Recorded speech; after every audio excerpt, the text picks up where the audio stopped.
All right, thank you very much for keeping it KBC Channel 1. Now, this morning we are talking about matter security on Good Morning Kenya. In Matungu area, we have had several deaths. Now, the latest killing being that of a 7-year-old boy who was stabbed to death. You know, he was given jabs. You know, the knife-wielding attackers stabbed the little boy 2 times in the stomach and in the neck, killing him instantly. This follows where, you know, we had 20 people died within 2 months and 50 others were severely injured. Now, the most affected areas are areas of Mayoni, Lubanga, Mangungu, Munami, Ejinja, Ogalo, Lunganyiro, Harambe, Sayangwe, and Koyonzo. Now, to help us understand what security issues are all about, what's happening, I am joined by George Msamali. He is a security expert. Thank you very much for joining me this morning. Karibu. It is quite sad what we are experiencing here, and I would like you to be part of this conversation. The hashtag to use, as always, is Good Morning Kenya on Twitter, at KBC Television, at Jane Omboy, and at Ram Aguko. So, George, where are we getting it wrong? I think where we're getting it wrong is that we are not using intelligence in fighting insecurity in this country. Mm-hmm. And I'm not only focusing on Matungu, because we have security challenges all over. As we are talking about Matungu, yesterday we had an incident in Elgeyo Marakwet. Even another happening in Kisumu County. Another happening in Kisumu County. And this comes hot in the hills of Mount Elgon.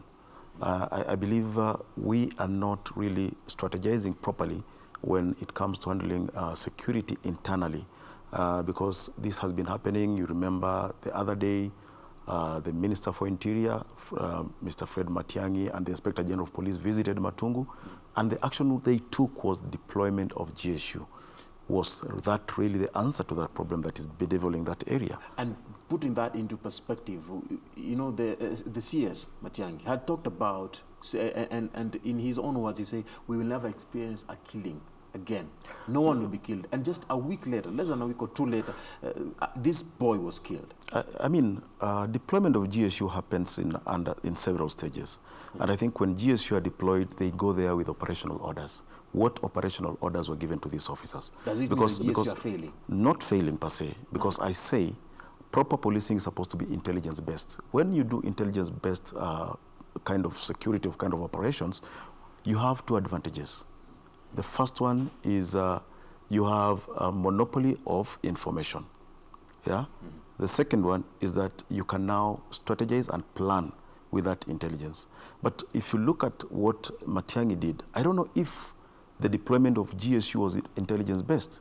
And if it was intelligence-based, then I believe, just like what happened in the biblical times when Joshua sent some people to go to Canaan, do a wreck, come up back with a report, that intelligence has failed, because see, just immediately after deployment of the GSU, when we expect that the situation will be contained, a killing has happened. So basically, the deployment of GSU was not the answer to the Matungu killings. We need to find out exactly what is bedeviling Matungu, and this can only come from the people. This is what we refer to as popular intelligence. The people know the people that are killing them. The people know the reasons for these killings. Just in like Mount Elgon, I'd like to draw parallel with Mount Elgon, because in Mount Elgon, the people say that the persons that are carrying out these heinous attacks are Cheparakach, and there's another character who was called Zakayo. And when the police went for Cheparakach and Zakayo, Mount Elgon is now quiet. I think the same needs to be done in Matungu. But now there is a very interesting concern that was raised yesterday, where I had a talk with the Honorable Paul Koinange, the Member of Parliament of Kiambaa, and also the chairperson of the Committee on Administration and National Security. He alluded to one issue here, that it may be political. Do you agree with it? That I don't see politics in Matungu. I don't see politics in Matungu, because if you're playing good politics, you don't go about killing your people. And if you look at when we have politics in play, these killings are supposed to be targeted. These are not specific people. Specific people, opponents of one political player against the other. But these are not targeted killings. These are people that are going out there killing people rampantly without targeting a particular community or a particular clan, because in Western we have clans. But we are not seeing it coming in that this clan is targeting the other clan, just as it happens in northeastern Kenya. But these are the lowest people in the community. And the other intriguing thing is that the killings are happening without people being robbed. Nothing is being stolen. So we can't say that there's politics into play. When we talk about politics, this is just a simple excuse to let these matters go under. And when we make arrests like the ones we made of the leaders, and then at the end of the day end up not charging them in court because we don't have facts, we don't have evidence, then it gives a different picture altogether about the preparedness of the government to deal with matters of insecurity in Matungu. So we are not prepared for this? We are not prepared for this because you've deployed the strongest unit that we have when it comes to dealing with the matters of insecurity in the country. And yet, it seems clearly they are unable to contain the situation. And seemingly it brings fear even to the people. It brings fear because if you ask me, when you deploy the GSU, people call them the dreaded GSU. What are you deploying them to do? So, what we are hearing from the ground is that excessive force is being used against the community. It's not intelligence-based. They are not going for particular people who are supposed to be members of the killer groups. So you would say that they are going in blindly. They are going in blindly, and what happens when you go like this, you make the victims twice. We call it victimology. You become victims twice. One, you are victims of the gangs that are killing you. Secondly, now, you become victims of the security apparatus. Because they will come in blindly, normal life will be disrupted, people will not go about their normal business as usual, people will be going home early, businesses will be closing early, and anybody that is found out there, he's not dealt with as a mwananchi who is maybe late to get home, going around his normal duties, but he'll be dealt with as a suspect. So you find that the members of the community are now victims twice. And what happens in such circumstances, you'll find that we have people migrating from the area. And when you come in with this kind of force, definitely the criminals will be prepared for you because they know where you are deployed, they know your patrols. When you go to the right, they'll go to the left and continue doing what they've been doing. But then, if we talk about now the measures that the residents will take now, because they are living in fear. Some even coming with allegations that it may be something that involves cultism, that it may be involving blood sacrifices. There is one resident who said that after this boy was killed, they never found any blood within the scene of the crime. I mean, that is neither here nor there, because if you ask me, you've come up with a very good question. What are the members of the public supposed to do? And as I've said, proper policing is supposed to be intelligence-based. And when we talk about it being intelligence-based, the most important bit of this information should come from the public. The public. The public. We refer that as popular intelligence. And if we don't involve members of the public in policing, then we are bound to fail. Because you can't tell me that these are people that have come from a different location. People have come from Kisumu, people have come from Mount Elgon to come and cause mime in Matungu. These are local people and they're known to the local community. So police need to work with the community. But the locals say that they don't know who is targeting them. There is even one who... if you ask me from experience, it's a lie. Because I was in the service, we've done these kind of operations, and we know exactly what it's what. And as I've said, I've given a very good example of Mount Elgon. It's the people of Mount Elgon who talked about Matakwe. It's the people of Mount Elgon who talked about Chaparakach. It's the people of Mount Elgon who talked about Zakayo. They gave this information to the security apparatus, and with that information, the police were able to carry out operations that were very successful. Matakwe was arrested, Zakayo was eliminated, and as I've said, Mount Elgon is now quiet. So if these people are saying that they don't know the people who are perpetrating these attacks in Matungu, then are we talking about people who have come from elsewhere? That is the question now. And if these are people who have come from elsewhere, where does politics come in? Now, there is Governor Paranya who had said that security forces investigating the killings should conduct their probe fairly and should not implicate innocent people.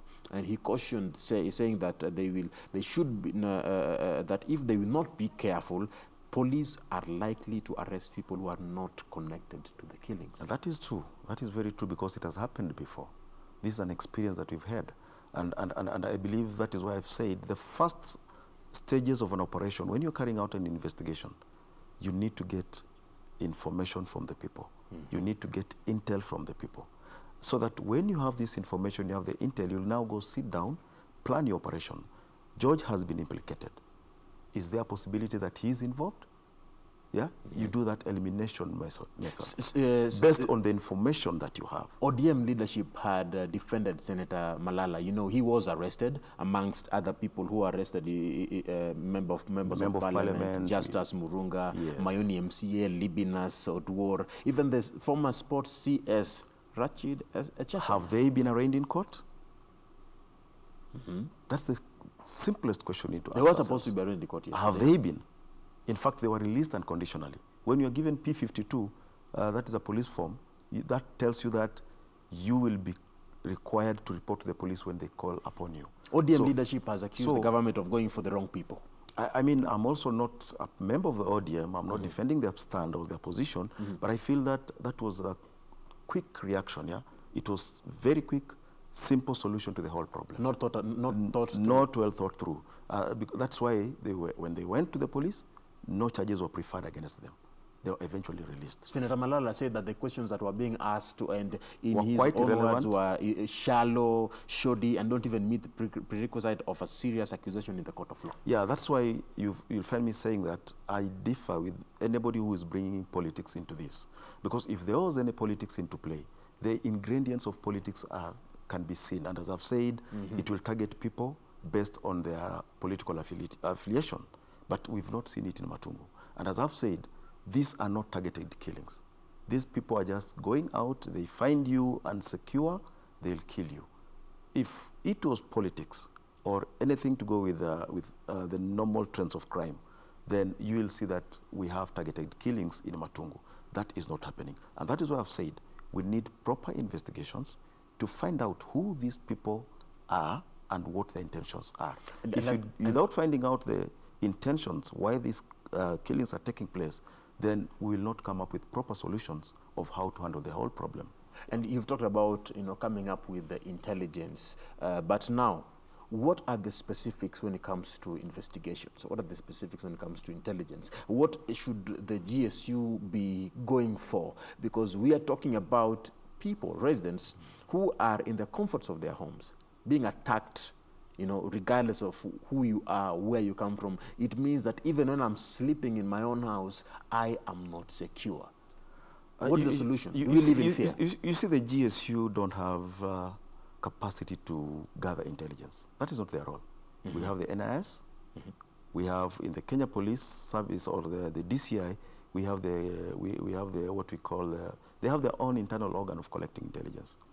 And when the GSU come in, they come in to operate based on information that has been given to them by these collecting agencies. And as I've said, you deploy the GSU for 3 reasons. They do what we call a fighting patrol with information that this gang is based at such and such a place. So you go to fight these people. The GSU will come in with what we call dominating patrols. So you come and dominate the ground. You get? So these kind of patrols will only be helpful if they are intelligence based. We know these people are operating from a certain region. We know these people are operating from a certain area. We've identified members of that killer group. Matakwei was identified in Mount Elgon as the leader of the Sabot Land Defense Force. But if you look at Matungu, the CS went there, and the next day we were told the GSU have been deployed. The next step that will follow with more killings will be a curfew. Is that a solution? It's not a solution. But would you would expect a curfew? I'm seeing that coming. I'm seeing that coming. Because we have the GSU there, killings are still going on. Yeah? The next thing, we impose a curfew, and if worse comes to worst, you will be told that now we're deploying the KDF. Has that ever been a solution to insecurity in this country? In all regions. We armed the Kenya Police Service in North Rift. Now they have all been disarmed. Because when they were armed, we said, no, we better look for a lasting solution to this problem. And that is what we are advocating for in Matungu as well. Let us go down there, look for a lasting solution. And the lasting solution will only come when we've identified the perpetrators positively. We know the motive behind these killings. We can't just name groups and say we have 42 brothers, because I've heard about 42 brothers in Matungu. I've heard about 42 brothers in Bungoma. I've heard about 42 brothers in Kwale, Kilifi. all over. But if we have such kind of names, they do not just appear from nowhere. They might appear from nowhere, and it might just be an excuse of saying that, let's blame this on the 42 brothers. We need to find out properly who are the people that are carrying out these attacks and then bring them to book. Otherwise, it will just be like chasing the wind. And that is why even the deployment of the GSU has not calmed the situation in Matungu, because they did not have proper information of who is carrying out these attacks and exactly where to find them. But now, if you talk about the GSU getting into, the area, Matungu, without information, don't you think that that one is, at some point, it looks like a downplaying in the part of the GSU and our security agencies? Because can they just go without information? It's not an issue of downplaying their presence there, because you've seen what they have done. They have been there. Complaints are coming. People are being harassed. Brutality is being vetted on innocent members of the public, and at the same time the killings are still continuing, because the purpose of deploying the GSU there was to stop these killings. Have they been successful in doing that? But I can tell you from experience that if their deployment was intelligence-based, I'm still using the word intelligence-based, yeah, they would have known exactly where to go and who to target in this operation. But now having people in their homes, and you'll find that even sometimes these patrols are not only carried out along the roads, you'll find that at some point they'll even enter their homes, trying to flush out people, trying to find out who are these people that are carrying out these attacks. I think that is not a proper strategy in dealing with a state like what we are witnessing in Matungu. The local police have information. Have they used this information? Have they utilized this information? Because I've heard the locals saying, we know some of these people and we've informed the police who they are, but the police are not acting. So I think this is what the GSU could have used to look for the perpetrators of these heinous attacks and then bring them to book. So far that has not happened. The killings are still continuing. There is something that the DPP had released and said, and I would quote here, concerning, he issued a statement on Sunday evening, that is 2 days ago, and he said, after discussions with the Inspector General, it is clear that investigations are at an advanced stage, but incomplete. That is it. Incomplete. Now, the evidence so far gathered does not meet the requisite threshold. Consequently, I have directed, that is the DPP saying, I have directed the DCI through the IG to have the Matungu brutal killings thoroughly investigated and the result file submitted to my office for perusal and directions. End of quote. Now, here we're talking about the investigations being at an advanced stage, but incomplete. Lack of evidence, lack of proper, not reaching the threshold. Yeah. But now the question is, for how long are we going to wait? People are dying. People are being killed, because we know that there has been, issues to do with the judicial system, about security and about everything, even when it comes to fighting, the vices within the country. Kenyans at some point will lose trust in the systems that we have put in place. Yeah, I think we don't just need to rush people to court without proper evidence, and that is exactly what the DPP is saying here. Investigations are at an advanced stage but incomplete. And that is why when they arrested these politicians, they had to release them unconditionally. P52, you can be called upon to report to the police station anytime. So I think what the DPP is saying, that what the police have presented before him is not enough to arraign anybody in court for those attacks that we are witnessing in Matungu. But I think what needs to be done is that to stop these killings at this stage, because I said we need intelligence-based policing, but it seems that we've jumped that step already because we've deployed the GSU. Now we need to have enough numbers on the ground. Do you think that it was, at some point proper jumping that stage, going to deploy the GSU officers, but because people are being killed, but at the same time? Is that sustainable in the long run? It's not sustainable. Because look here, I'm talking about now having enough numbers on the ground, enough boots on the ground to cover the whole area. Yeah? We need to do what we call domination patrols. You dominate the ground so that you don't give any other person room to be roving around and killing people without you people knowing who these people are. And that will need deployment of big numbers of policemen down there. And as I've said, is that sustainable? is that the lasting solution to the problem that we are witnessing in Matungu? I think that is not the solution. And what can be done now? Because you find when you deploy the GSU, the people will not be able to talk. There is fear. There is fear. As opposed to now using the Manyumba Kumi initiative, bringing the people closer to the police, to the security apparatus, asking them, can you please, in confidence, tell us who are these people that are carrying out these attacks? These are not strangers, I can assure you. And here we're talking about a silence kind of an approach. This is a silence kind of an approach. And I think when you come now in with force, guns alone will not silence the killings in Matungu. I can assure you. Brute force will not. Brute force will not. What will happen is that the population will be displaced. And the people now will fear. Normal life will be disrupted. Unfortunate. What do we need to do? Let the people be part of the policing. Let the people feel free to share information with the police. And let that information be used in confidence to carry out these investigations that they are talking about. I mean, that is the lasting solution to the problems we are witnessing in Matungu. Where does the backdrop? Is it the people or the security agencies, the people or the police? I think they need to work together. We can't blame the people. There is always that apathy between members of the public and the police in Kenya, not only in Matungu, but other areas that I've visited, even in Nairobi. But you know, when you see the GSU, not even the GSU, even in Nairobi, the streets of Nairobi, when you see a policeman, you will turn, take a different turn and head a different direction, because there's that apathy.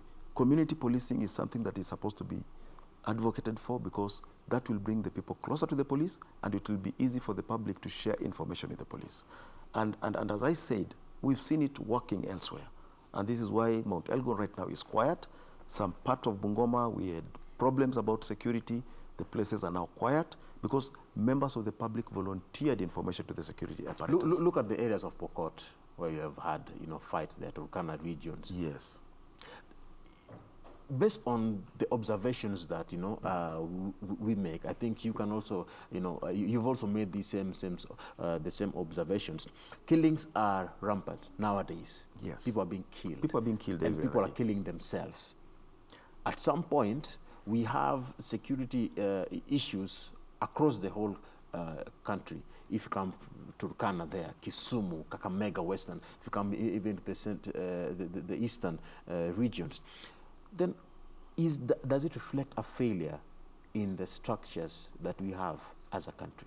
I think what comes out clearly is that we lack in strategy when it comes to dealing with the matters of insecurity. We try to apply tactics. The tactics we are applying are failing us. And they're not working at all. They're not working at all. And the tactics have always been deploy police, deploy the military, deploy the GSU. When you talk about strategy, let us look at the problems on the ground.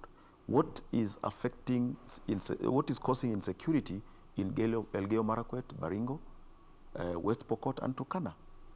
What are the lasting solutions? And I'll give you an example of across the border, Uganda. They had a lot of issues with Karamojong. Do you hear anything about cattle rustling in Karamojong right now? No. They did their own research and realized we need to change the lifestyle of these people. These people were pastoralists. They used to engage the Pokot across the border, get into Kenya still. They opened up the Karamojong area. They created irrigation schemes. Roads were built. Schools were built. They changed the lifestyle of the people of Karamojong completely.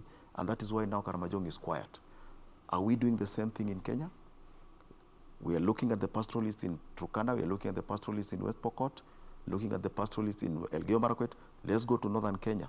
The same thing is happening between the clans, the war between the two clans. What have we done to make sure that it does not happen again? So we should not be using tactics. The tactic has always been deploy police. Let us arm Kenya police reservists.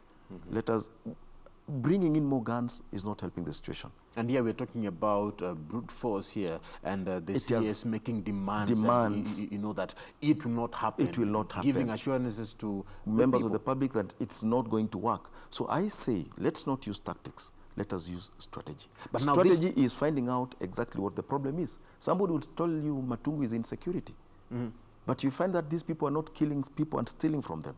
So that does not bring it issues of unemployment to the youth because of the closure of mumias. Based on your, years of experience, if criminal activities are experienced where people are killed, but nothing is stolen from them, what do you think is, could be a likely motive as to why people are being killed in the areas of Matungu? Because seemingly we are seeing defiance, because after the CS made a statement, they made sure that they killed someone. Seemingly it was like to prove a point. I'll still go back to the TJRC report. It Wow. might be issues of historical injustices that have never been addressed. Something that happened in the past. Something that happened in the past. We need to go deeper. We need to dig deep and find out why these people are killing others and not stealing anything. They have not come out clearly, like in Mount Elgon, where the Sabot Land Defense Force, the forces came up and said, now we are fighting for our rights, we are fighting for our land. It has not happened like it's happening in northern eastern Kenya, where people, the pastoralists in Laikipia, remember the ranches, when they came out and said, we are fighting historical injustices, this was our land. So in Matungu, we might be looking at it superficially and saying this is politics, but there might be deep-rooted problem that more than meets the eye. More than meets the eye. And that is why I've said proper investigation and deeper investigations must be carried out. And this will only succeed if we involve the people in this. Otherwise, it will only be tactics that will not work. Remember, you bring in the GSU, the perpetrators leave the ground. You remove them, they come back and continue with their attacks. So what is the solution here? Let's find out exactly what is bedeviling Matungu and come up with lasting solutions, as opposed to now bringing in more boots, using brutal force on members of the public. Let's bring this discussion to a close here. In your own expert advice, what would you tell Kenyans about security? I would tell Kenyans, we as a people need to get involved in matters of our own security. Without our participation in security, we cannot be able to secure our country, we cannot be able to secure our residents, we cannot be able to secure our land. We need to share information with security apparatus so that they can be able to protect us. Without that information, you will find that the situation will just be like in Matungu, whereby we have people running around killing people, and then they cannot be identified. So I think we should be our brothers' keepers for us to be able to secure this country. Thank you very much, George Msamali, security expert, joining us this morning. You have given, he's saying that we need to share information, all right, be our brother's keeper. Yeah. I believe that we shall, the public is well aware about what's happening. Our condolences to the families that are affected by these killings. Seemingly, more needs to be done. But the question is, when will it be done? How can it be done? And why is what's happening? All right, let's keep this conversation going. The hashtag is Good Morning Kenya on Twitter, at KBC Television, at Jane Ombui, and at Ram Aguko. Keep Kenya free from security. Now, let's cross over to Kisumu County. Traffic updates as of now. If at all you are within Kisumu area, it's now 11 minutes to the top of the hour. These are live images right here. Remember, Good Morning Kenya gives you the best when it comes to traffic updates. All right, these are live images coming from Kisumu. This is the roundabout.